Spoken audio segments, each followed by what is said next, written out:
Apa tantangan kita? Tantangan kita adalah membuat damai Pak Prabowo dan Pak Gibran. Supaya kalau nyebar bansos itu nggak usah ada labelnya bansos wapres. Orang-orang yang pengejar kekuasaan itu tidak ingin ditinggal oleh kekuasaan. Sehingga apapun caranya dia merapat dengan kekuasaan. Gua nggak nyalonin kader gua nggak apa-apa deh. Asal kekuasaan tidak meninggalkan saya. Maksud lu Pak Jokowi? Kekuasaan Pak. Oh kekuasaan, oke. Yang menang Pilpres. Oh move on dong Pak. Kan Pak Jokowi udah selesai. Oh gitu? Iya. Jadi menurut lu Pak Jokowi nggak ada lah pengaruhnya? Ya ada dikit. Ada, okay. Buat keluarganya. Keluarga dan teman-temannya. Bapak yang terusin ya. Kelihatannya memang banyak hal yang terjadi di Banten selama 2 minggu sebelum coblosan. 2 minggu itu ada situasi. Ya itu mungkin Bang Andra itu menggenjot semua mesinnya. Ala tuh orang-orang bilang wah PKS kehilangan Jabar. Enggak lah, kapan pernah menang PKS? Terakhir kan Aher yang menang. Golkar itu yang menang terakhir. Kehilangan Depok iya. Dia Golkar juga Pak. Kan nama Golkar kan kan.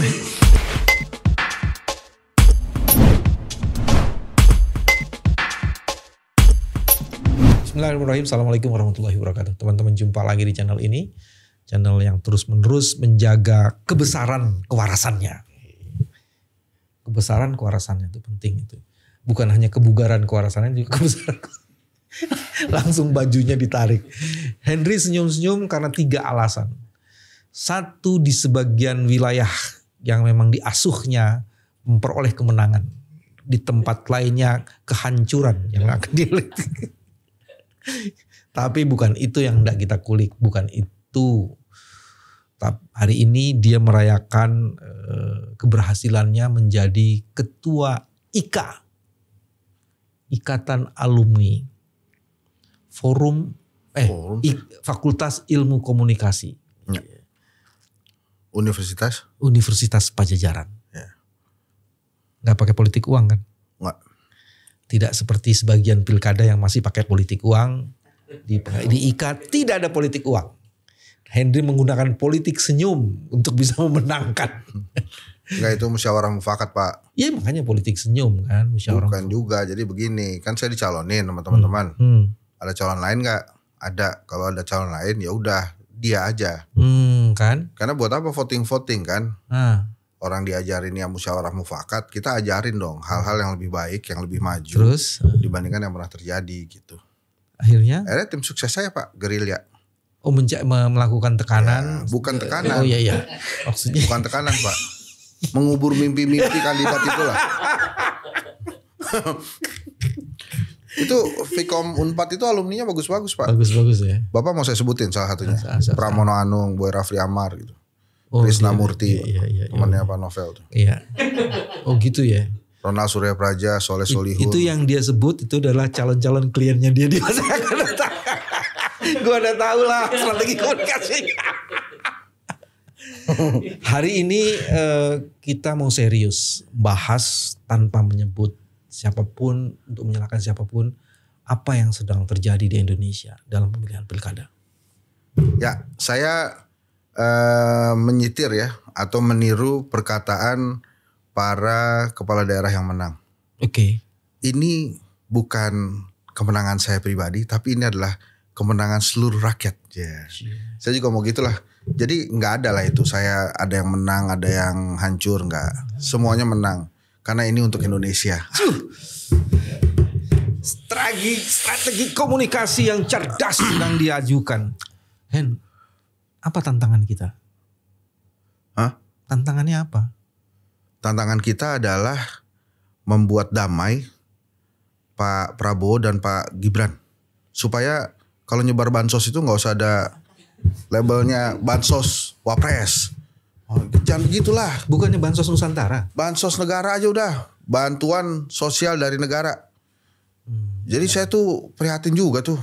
Ini kita mau ngomongin yang mana sih? Enggak, makanya apakah ini dilakukan ketika pilkada? Aku makanya lanjutin kamu aja terus. Ini di pilkada emang mesti dilakukan juga. Yang gue tahu nggak cukup lah di presiden, masih di pilkada lakukan juga. Enggak, yang saya tahu itu dilakukan pas Pak Prabowo di luar negeri bukan ya?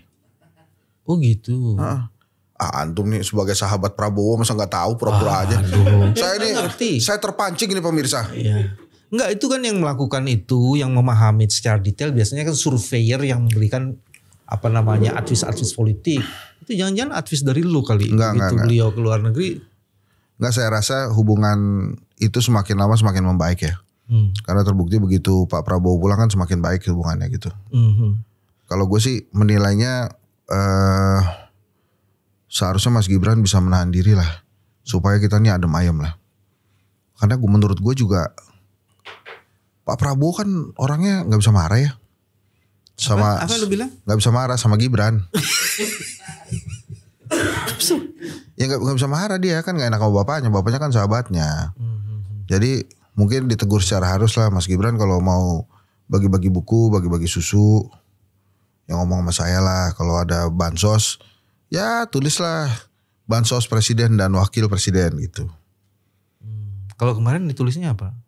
Saya sih gak ngeliat ya Pul ya, bener ya? Wakil presiden, bansos wapres gitu ya. Saya sih gak lihat tuh, saya diceritain orang-orang aja. Dia wapres apa nyapres dia? Lagi mau nyapres walaupun dia udah jadi capres. Ya gak apa-apa kan, kok wapres. Mas Gibran gitu, Mas BB begitu. Enggak udah jadi wapres, kan kenapa nyapres? Kan nanti 2029. Oh iya. Perjalanan. Hen, lu menjawab pertanyaan gue yang salah karena urusan gue di pilkada. Oh di pilkada. Maaf. Ada modus-modus apa yang kemudian harusnya itu tidak terjadi tapi itu terjadi? Oh, kalau menurut gue, ini saya menduga ya. Ini maaf ya Pak BW, saya menganggap Pak BW itu kan kakak, saudara, teman juga. Jadi gue elu tuh, mohon maaf Pak BW. Jadi menurut saya apa yang sudah disampaikan oleh Hakim Mahkamah Konstitusi pada saat sengketa Pilpres waktu itu, yang kemudian dia sampaikan dalam bentuk dissenting opinion, itu sangat mungkin terjadi lagi. Yang pertama keberpihakan PJ kepala daerah. Terus kemudian yang kedua dugaan kelibatan PJ kepala daerah itu satu, kemudian dugaan adanya bansos yang sebar juga. Jadi menurut saya pola itu berulang aja. Pola itu berulang. Tapi sebetulnya pekerjaan rumah kita sebagai intelektual ya, cendekia gitu ya, kaum cendekia. Itu pertanyaan besarnya kenapa tingkat partisipasi di beberapa tempat itu rendah. Bukannya memang disengaja di sebagian tempat orang gak boleh hadir. Nah itu dia kan harusnya gak boleh begitu. Namanya demokrasi, pesta rakyat ya. Semuanya harusnya boleh hadir gitu, gak usah dihalang-halangi. Terlepas dari itu kan memang ada kesadaran juga beberapa atau banyak pemilik suara untuk memang tidak hadir. Kalau dalam politik itu kita kenal dengan nama election fatigue. Jadi milih lagi. Makanya saya berhasil jadi ketua IKA juga karena gitu kali ya, ada kelelahan. Masa voting lagi, udahlah musyawarah mufakat aja. Gitu. Nah, ini sebetulnya pekerjaan rumah. Jadi menurut saya seharusnya pilkada nanti di 2029 itu ada baiknya itu ditunda lagi 2 tahunan. Jadi ada PJ lagi gitu ya, PJ kepala daerah lagi supaya kualitasnya lebih bermutu Pak. Karena kan hari ini kita baru berapa bulan setelah Pilpres. Aura kekuasaan itu masih tinggi sekali. Orang-orang yang pengejar kekuasaan itu tidak ingin ditinggal oleh kekuasaan, sehingga apapun caranya dia merapat dengan kekuasaan. Gua nggak nyalonin kader gua nggak apa-apa deh, asal kekuasaan tidak meninggalkan saya. Maksud lu Pak Jokowi? Kekuasaan Pak. Oh kekuasaan, oke. Yang menang Pilpres, move on dong Pak, kan Pak Jokowi udah selesai. Oh gitu? Iya. Jadi menurut lo Pak Jokowi nggak ada lah pengaruhnya? Ya ada dikit, ada, buat keluarganya. Keluarga dan teman-temannya. Bapak yang terusin ya. Bapak ini. Jadi menurut saya gitu Pak. Jadi ini kan ada. Kalau kemudian nanti disamakan lagi 2029 itu mulai lagi. Maka yang terjadi kan seperti sekarang gitu. Akhirnya kita terjebak dalam sebuah opini yang membenarkan bahwa sebaiknya pemilihan kepala daerah itu tertutup aja.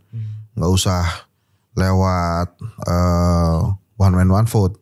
Hal yang tidak mungkin terjadi karena biasanya kalau rakyat sudah diberikan kewenangan gitu ya. Kalau kewenangan diambil marah tuh rakyat tuh. Tapi kan hasil pilkada kali ini kan kita mesti pelajari ya. Kemudian mesti introspeksi juga. Kenapa? Karena ya itu tadi menurut saya yang pertama nggak bagus juga lah kualitasnya, kayak misalnya di Jakarta kan 53-54% cuma pesertanya Partisipasi politik. gitu ya. Ya ini mungkin juga karena Padahal Jakarta nggak hujan, nggak banjir ya. iya Pak, tapi tuh loyalisnya Ridwan Kamil tuh banyak Pak di Jakarta. Jadi pada saat mereka tahu Ridwan Kamil nyoblos di Bandung, mereka ikut ke Bandung Pak. Jadi nggak nyoblos di Jakarta, jadi partisipasinya rendah. Oh gitu. Mungkin ya Pak ya, Bapak serius amat sih Pak? Gue pantesan gue nggak ikut nyoblos tuh. di Lalu Jakarta. Depok kan Iya makanya. kalah ya jagoannya Pak ya? Jagoannya siapa? Jagoan Bapak siapa sih? Imam atau Sofyan Suri Pak? Pada saat itu kebetulan gue lagi ada di Papua. Oh iya ya. Oh iya ya, yang pegang Bapak itu ya. Jangan-jangan salah satu. Menang gak? Menang? Enggak ya, gak menang ya? Nantilah kita lihat di ujungnya ya, penetapan itu. Satu oke, partisipasi publik rendah. Partisipasi publik rendah itu satu karena kefatikan, terus kedua kalau Ya yang menurut saya sih ada ketidakbebasan dalam itu. menyalurkan suara ya. Oke. Kan tadi saya menduga dissenting opinion hakim MK itu terjadi lagi. Yes. Ya tentu saja harus dibuktikan nantinya. Tapi kan dugaan boleh aja. Yes. Ya satu karena fatik, terus kedua karena keleluasaan untuk menentukan pilihan itu tidak sungguh-sungguh terjadi. Kan? Ya. Sehingga orang kemudian ngapain sih, males gue Ya. gitu-gituin. Ya. Terus yang ketiga memang disengaja memang supaya tidak hadir karena sudah dihitung kan. Ya. Karena dengan Mungkin. orang-orang tidak hadir itu maka kelompok tertentu akan memenangkan. Sebetulnya yang menarik untuk dipelajari itu beberapa daerah ya Pak ya. Saya menilainya ada Banten dan Jakarta itu cukup untuk menjadi bahan pembelajaran lah. Di Banten misalnya itu kan ada anomali hasil survei dengan hasil akhir ya. Ya kalau kemudian dilihat dari disertasi saya, salah satu Indikator. salah satu calon itu memang mendapatkan momentum lah. Ya, mendapatkan momentum politik, yang satu lagi tidak. Sementara kalau di Jakarta begitu juga yang terjadi. Tapi di Jakarta itu seperti sejarah yang berulang Pak. Jadi salah satunya kan di Jakarta itu kalau di awal menang survei, di ujungnya kalah Pak. Nah ini mirip-mirip nih, kayak gini juga. Pak Ridwan Kamil kan di awal-awal menang survei Pak. Sekarang per hari ini masih tertinggal, jadi kita belum tahu nih 1 putaran atau 2 putaran. Tapi kalau menurut saya Pak ya, kan pasti ada keinginan penguasa lah ya di Jakarta tuh. Ini mohon maaf nih kalau saya salah. Jadi kalau Pak Prabowo ingin PDI Perjuangan ada di pemerintahannya, quote and quote ya, Pramrano itu akan dibiarkan menang Pak dengan situasi sekarang. Kan situasi sekarang kan memang unggul kan. Hanya sekarang pertanyaannya 1 putaran atau 2 putaran. Nah itu kalau Pak Prabowo pengen PDI Perjuangan masuk ke pemerintahan. Jangan Saya intervensi proses gitu ya. Bukan, saya kok melihatnya dia akan dibiarkan menang Pak. Tapi kalau kemudian Pak Prabowo ingin PDI Perjuangan jadi oposisi, itu quote and quote nih Pak ya. Saya nggak mendahului ini dan nggak nuduh-nuduh juga. Ini kan analisa aja. Sangat mungkin jadi 2 putaran tuh Pak. Jadi Tapi gitu. tadi lu analisis mengenai Banten dan Jakarta kayaknya lu nggak ini deh, nggak seimbang deh. Gimana Pak? Jakarta yang duluan disurvei menang, disurvei lagi kalah. Dua-duanya basisnya survei. Ya. Ini di Banten disurvei pertama menang, survei kedua menang, survei ketiga menang. Faktanya kalah, jadi bukan basis survei. Surveinya tetap menang. Ya jadi survei itu kan tidak bisa dilakukan, tidak cukup waktu dilakukan 2 minggu sebelum pencoblosan ya Pak ya. Kelihatannya memang banyak hal yang terjadi di Banten selama 2 minggu jadi sebelum 2 pencoblosan. minggu itu ada situasi. Ya itu mungkin Bang Andra itu menggenjot semua mesinnya. Termasuk kan tampil bersama Pak Prabowo ya. Ajib lah pokoknya. Ya gitu. Ada sesuatu yang ajib, Ya. yang tak masuk di akal tapi akhirnya menjadi faktual. Oh enggak masuk akal Pak. Masuk akal. Masuk akal cuma kita nggak tahu aja. Oh iya. Gitu. Kita ganti daerah ya Pak ya. Iya. Yang paling menarik itu adalah pertarungan di Jawa Tengah loh. Oh iya. Itu apa yang bisa dibaca ya? Dianalisis lah, kita kan analisis ya, jadi Nah itu tidak sebetulnya nuding-nuding. kalau di Jawa Tengah kan mudah ya. Euforia terhadap kepemimpinan Pak Jokowi masih bagus. Kemudian yang kedua di sana ada Mas Gibran. Kemudian Pak Prabowo juga turun tangan. Jadi menurut saya memang kekuatan dari penguasa untuk ingin menang di Jawa Tengah itu juga luar biasa. Dan tapi kemudian menurut saya memang perlu ekstra lebih keras lagi lah buat Andika ya dan Pak Hendi untuk menang gitu. Karena kan apapun itu di sebelah sana, jadi kubunya lawannya Pak Andika itu ada Taj Yassin kan yang pernah memang menjadi wakilnya Pak Ganjar. Jadi secara hitung-hitung incumbentnya sebenarnya di situ gitu. Oh, ada faktor incumbent. Selain ada soliditas penguasa dan mantan penguasa yang betul-betul membantu salah satu pasangan calon. Iya. Hampir sama dengan Jawa Timur kalau gitu ya. Jadi gini kan ya Pak, itu kan beberapa kan terlihat ya memang Kim ya yang dimotori oleh Gerindra ingin menang di beberapa daerah kunci. Mereka berhasil di Banten sampai hari ini, kemudian di Jawa Barat, di Jawa Tengah dan mungkin Jawa Timur gitu. Nah, salah satu kelebihannya Kim ini adalah memang menyiapkan calon-calonnya lebih lama dari lawan-lawannya. Kan waktu itu kan mereka disiapkan dulu gitu ya, kemudian baru muncul MK tuh waktu itu. Yang keputusannya 6,5%, 7,5%, 8,5%. Jadi sebelumnya memang sudah disiapkan oleh Kim Plus calon-calonnya ini, sehingga otomatis memang calon-calon yang muncul belakangan itu terlambat lari loh Pak. Jadi calon-calon Kim ini memang udah lari duluan gitu. Pemanasan kurang. Tapi itu kan bukan satu-satunya calon ya, bukan satu-satunya indikator kan ya. Ada lagi faktor penentu lainnya kan. Iya. Faktor penentu lainnya itu yang kita rada malas ngomongin ya Pak. Iya. Maksudnya agak sensitif maksud lo. Iya, karena kan semuanya butuh semuanya itu kan dugaan-dugaan ya. Iya. Butuh pembuktian gitu. Kalau saya anggota dewan mungkin saya enak nih ngomongnya Pak, karena imun kan. Anggota dewan tuh. Tapi kan saya dosen ya Pak ya.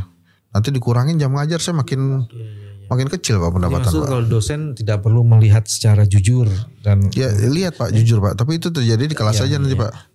Melihat secara jujur dan dikemukakan di kelas, tidak di ruang-ruang publik. Ya, sebagai kalau sebuah di sini ini ruang kelas apa yang bisa dilihat, yang bisa di-share. Nggak bisa ya? Susah Pak. Sedikit. Ya itu Pak, dissenting opinion jujur itu adalah kamu. Ya gitu Pak.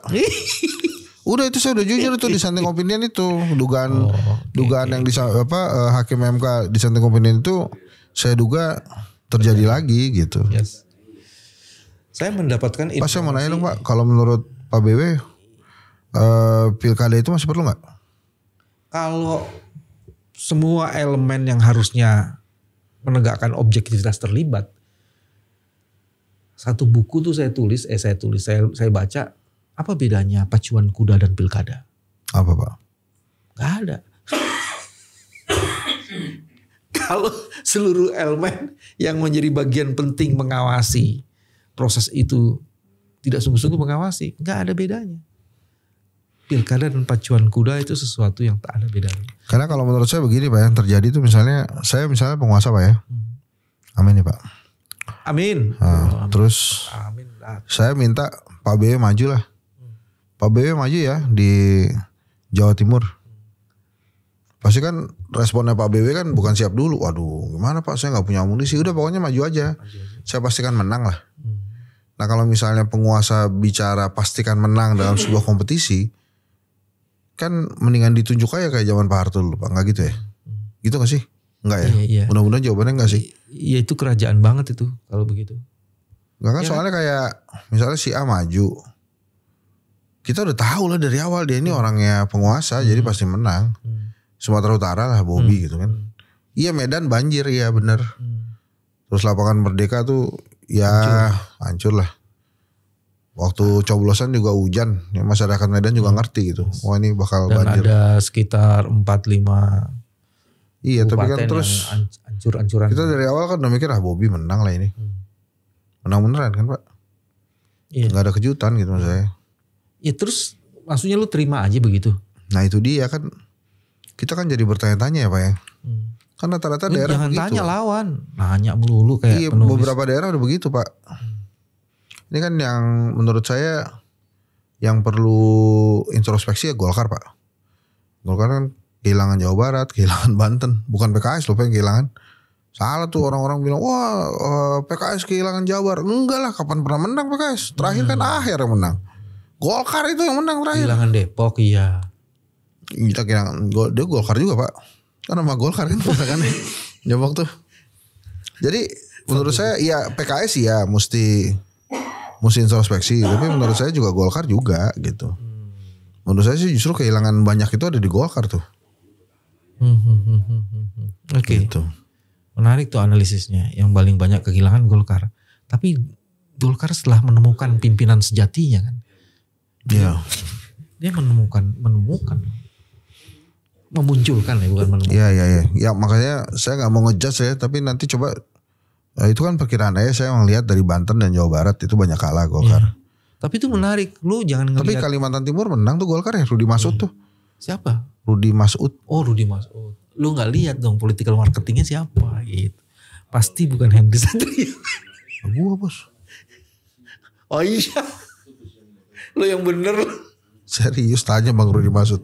Yang melakukan survei kedai kopi bukan? Waduh. Kayak ada beberapa bukan hanya kedai kopi aja.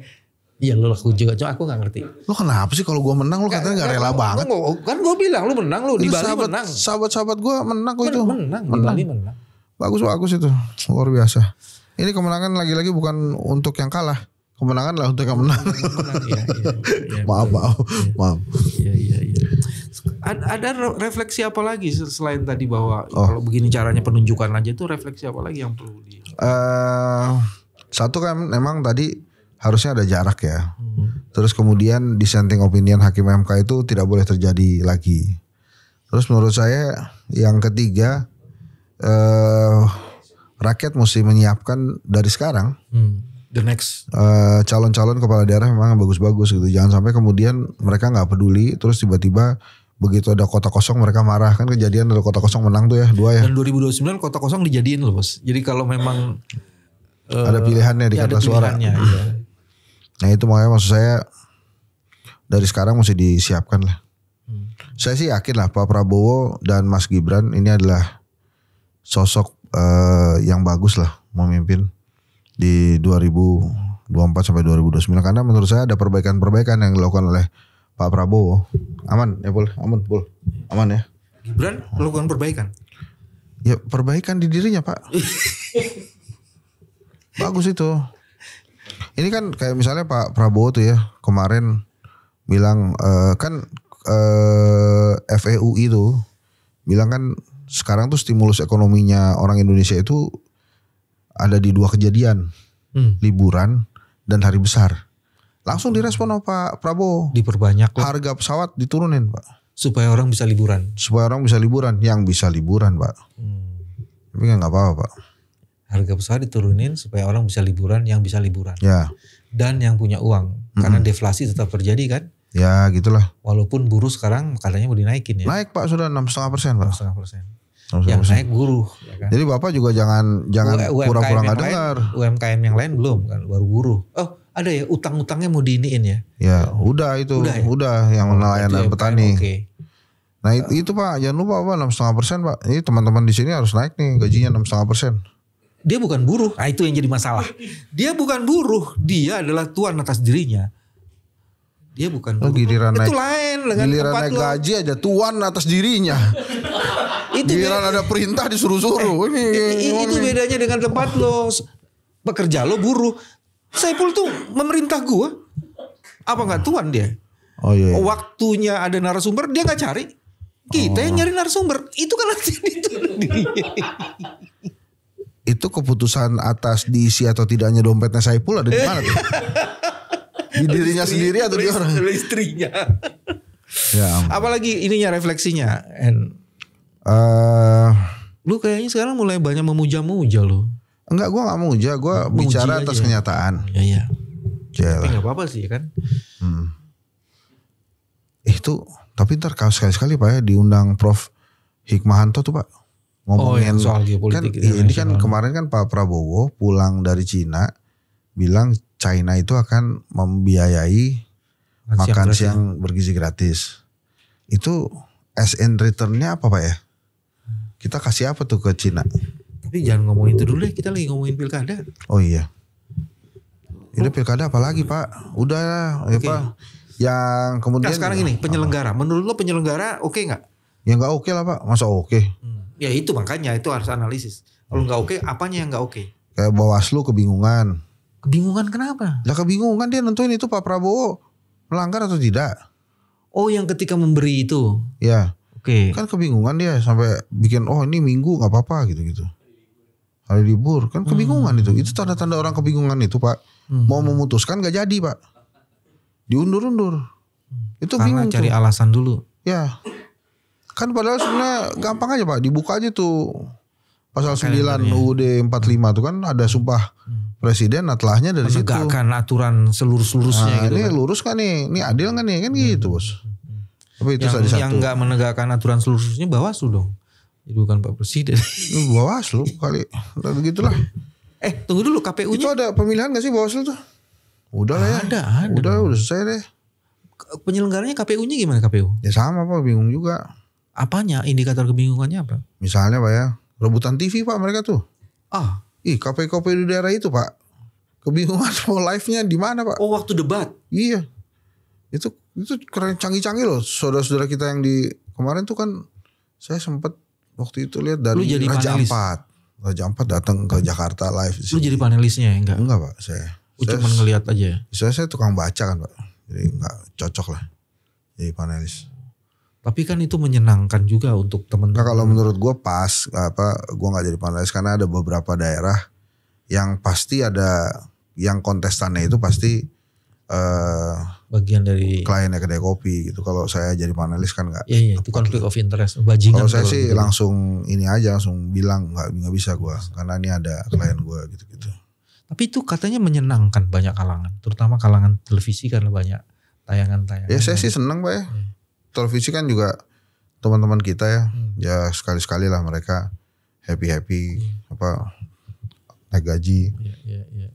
Kan cocok ini Pak, waktunya bertepatan dengan pembagian bonus kan. Akhir tahun ya. Akhir tahun. Iya. Di sini ada bonus gak Pak? Kalau ratingnya bagus berarti bonus. Ratingnya bagus gak ada bonus. Bapak tapi hebat loh Pak. 6,5% nggak mau, bonus nggak ada, tapi awet anak buahnya di sini ya. Itu karena loyalitas. Bapak itu, pakai doa apa tuh Pak? Saya pengen juga tahu tuh. karena keikhlasan itu. Ikhlasannya. Iya. Dan proyek sampingan. Hen, apalagi Pak, Hen, yang menarik Hen? di sini ada yang nge-BN gak sih Pak? Hah? Ada oligarkinya gak sih?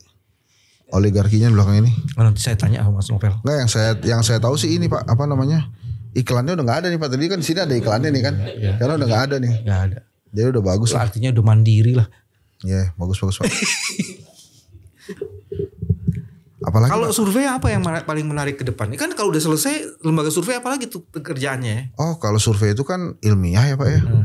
Pasti adalah kepala-kepala daerah yang ingin tingkat keberhasilannya tuh diukur. Oke. Penerimaan kebijakannya di mata masyarakat bagaimana gitu. Kalau yang terjadi di Jakarta kemarin tuh soal survei skandal nggak sih? Ada orang yang tinggi yang rendah itu menurut lo skandal? Ini jujur aja nih. Tapi nggak enak sih ngomongin temen ya. Bukan ngomongin teman sih itu sih terserah dia tuh Pak. Kalau kemudian ada perbedaan itu terus kemudian kan keluar dari Itu bukan asosiasi. skandal bukan ya? Ya tergantung si asosiasinya Pak. Kebetulan beda asosiasi saya sama dia tuh. Iya. Oh ternyata yang asosiasinya banyak bukan hanya lawyer ya. Lembaga survei juga punya banyak asosiasi ya. Ada yang besar tuh dua Pak. Persepi sama Aropi. Nah saya Aropi Pak. Bersama Pak Denny JA. LSI Denny JA. Tapi beberapa ada Persepi gitu. Cuman dua. Setahu saya dua Pak. Oke. Kalau di kedai kopi sih kita tergabung di WAPOR juga. World Association Public Opinion Research. Jadi standarnya emang levelnya internasional sih. International Pak. Jadi jangan salah ngomong juga Pak. International. International. Ya. Oke. Kalau menurut Pak BW gimana kemarin pilkada? Pilkada dia perpanjangan pilpres sih sebenarnya. Di sana sini situasinya masih sama, tapi di sana sini juga ada beberapa orang kandidat yang menurut gua tidak masuk dalam radar kita, tapi orang-orang bagus lah yang bisa. Itu Pak, saya di antara para pemenang itu yang paling saya senang tuh Pak. Masinton Pasaribu Pak, dia terpilih Pak sebagai Bupati aku Tapanuli Tengah. Tapi kenceng banget loh bos di sana tuh. Pertarungannya kenceng. Gebuk-gebukannya juga kenceng. Oh ya? Di wilayah itu, wah lu nggak tahu lu. Tapi Bang Lempar-lemparan batunya juga kenceng, tapi keren juga tuh sampai. Bang Masinton kemarin menang dia ketawa-ketawa tuh. Wah. Nanti kita ngopi-ngopi di mana ya? Ngopi-ngopi di sono mahal banget ke sononya. Di Danau Toba. Tapi nggak apa-apa lah. Jadi kita ucapin selamat juga. Kenceng di sana, kenceng banget. Pak Masinton pernah kesini nggak Pak? Belum. Nanti kita undang ya. Oh iya Pak. Bagaimana cara mengkondisikan di sana kan dari nothing to something. Kalau Mas BW sih enak kalau ngundang Pak Masinton. Ini kan studionya gede. Jadi Walpri itu cukup. Walpri cukup. Kalau saya bukan cuma studio kecil Pak, YouTube saya juga belum balik Pak. Lagi diambil orang. Diambil orang? Iya. Memang kalau nggak barokah suka begitu. Bukan masalah itu Pak. Pak, hanya emas berkilau yang diperebutkan Pak. Iya. Iya betul. Jadi hanya Bapak kalau kemudian nggak diperebutkan Pak, Bapak jangan bangga. Iya betul. Ambil tuh subscriber ratusan ribu Pak. Cuma kalau nggak diperebutkan, berarti Bapak bukan kilau emas Pak. Iya. Kalau itu analisisnya perebutan, kalau analisisnya barokah beda lah. Bukan sebetulnya ada analisa yang bagus Pak kalau tentang barokah. Itu saya lagi diuji aja Pak. Saya sabar nggak? Iya betul. Tapi lu kan senyum-senyum karena banyak klien kemarin surveinya cukup bagus. Teman-teman, inilah cara Henry menjaga kewarasannya. Tetap tersenyum kendati di beberapa daerah agak hancur tapi yang lainnya menang gitu loh. Bukan Pak, belum menang Pak. Belum. Nanti juga menang Pak. Kalau begitu emang. Ya, mudah-mudahan ini bermanfaat. Mohon maaf kalau ada kata-kata yang tidak pada tempatnya. Memang Henry harus kita percaya sebagian kata-katanya. Terima kasih, sampai ketemu lagi. Assalamualaikum warahmatullahi wabarakatuh. Waalaikumsalam warahmatullahi wabarakatuh.